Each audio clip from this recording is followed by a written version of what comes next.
be honest, I avoided it for a long time, tight lining. You do get more bites with a loop knot. You know, where it meets the bottom, from there up the slope, that's your strike zone. I found this on the web for seppi. Check it out.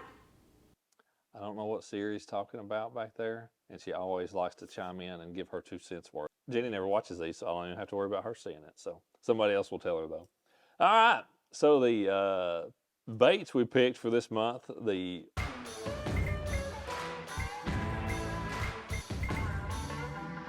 Everybody, welcome back to the Technique of the Month video. This is the final one for 2023 as we move into 2024 coming up here soon. I hope it's been a great year for you and your family. And again, let us know, what you like of these. If you like this Technique of the Month, if you like the pick two, if you want to see a combination, some type of new series, we definitely want to have a couple series like this going forward into the future, and stuff that you all want to hear, what you want to learn, and those type of things. So, doing these series has been fun for us, and hopefully helping you all out there on the water. So, I found this on the web for seppi. Check it out.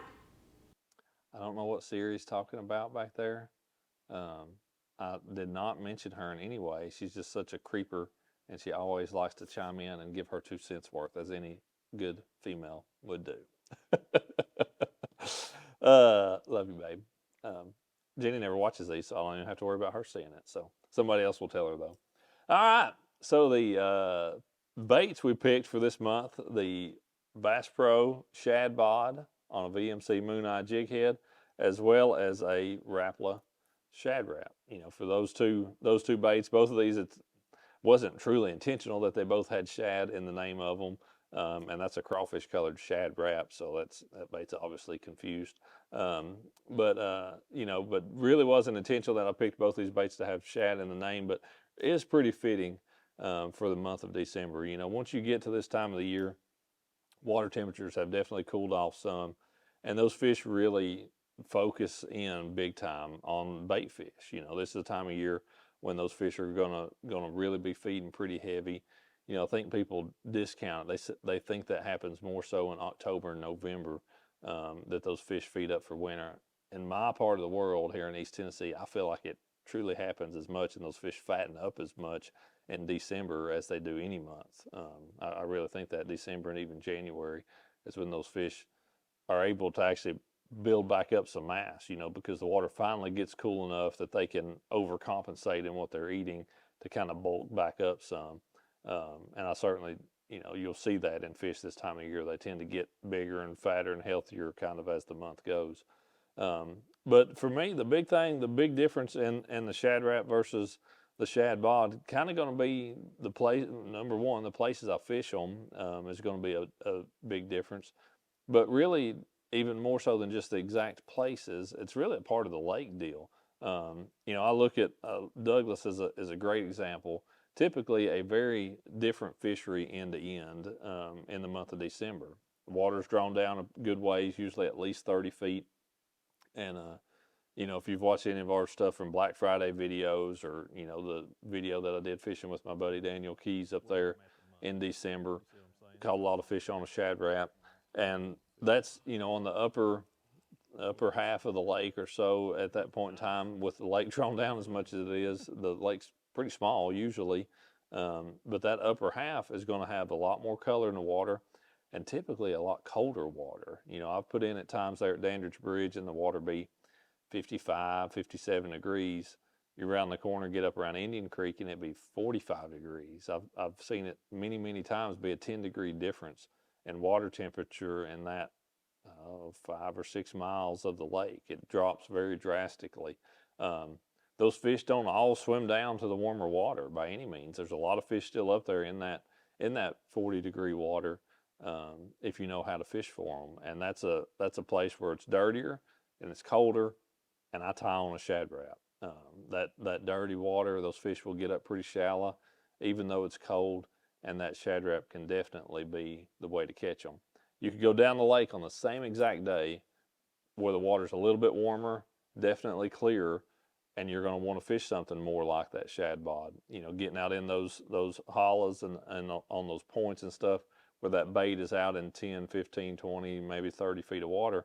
finding out there where those fish are, you know, following the bait around, and catch them, you know, fishing with your live sonar out in front of the boat, you're able to catch them with stuff like that. So it's really about applying whichever one of those you want to do, or whichever one of them the time of day is going to be a little bit more productive. Usually this bite out in that bait in deeper water is going to be good in the mornings most of the time, and that shad rat bite up the lake, truthfully, is going to be better once you get up into the day and you get some sun and it warms the water a little bit. Is usually when that bite's going to get better. So it's kind of one of those deals. It's a 1-2 punch a lot of times, and you know, you can kind of favor towards one over the other just when the conditions fit each one a little bit better. And then you get a cloudy, windier kind of day, and staying down the lake, and maybe you can even catch some on a shad rat down the lake on some of those days. I've certainly seen that happen as well. As far as the setup for that shad bod, kind of my standard spinning rod setup, that Johnny Morris Platinum 7-1. Still like the medium action. I'll use the medium light on occasion, but that medium action in it really does the job day in and out. Platinum spinning reel, size 30, 10-pound test, Bass Pro Hyper Braid. And I'm usually going to use a 10-pound XPS fluorocarbon leader on that. I will on occasion go down to 8 with that deal. Again, 1/4 ounce is my go-to size on that VMC Moon Eye. You know, if I need to get it down quicker and the fish are all real deep, I'll go up to a 3/8. And if they're real shallow up high in the water, then I'll drop back to an 1/8 ounce. But 1/4 ounce typically does the job. I don't have this one tied on this way, but you do want to tie a loop knot with that. To be honest, I avoided it for a long time, tight lining, and you do get more bites with a loop knot. There's no doubt about it. So yeah, definitely want to tie that on with a loop knot. For the shad rat, it's going to be a pretty similar setup, except I like the carbon light rod better for crankbait. Usually the 6/8 medium action and that carbon light, so just a little bit shorter rod, but the 6/8 medium and a carbon light spinning reel. And man, I go back and forth. Some days I'll crank with braided line and a small fluorocarbon leader.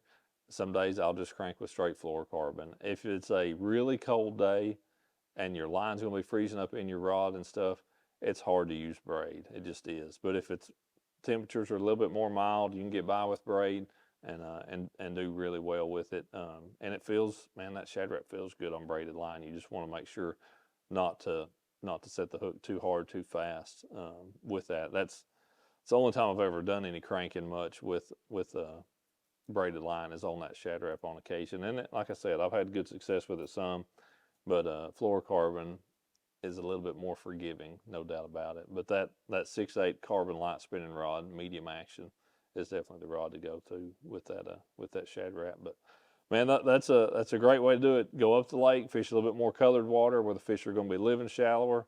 Get in there tight on the bank and fish that shad rat at number 5 and number 6, and get in there and throw those. Or if the fish are down deeper in the lower end of the lake where the water's a little bit clearer, on the same exact day you can take that technique, that tight lining style technique, with that Bass Pro shad bod and catch them that way. So different ends of the spectrum, whichever way you like to fish, you'll be successful with one of those.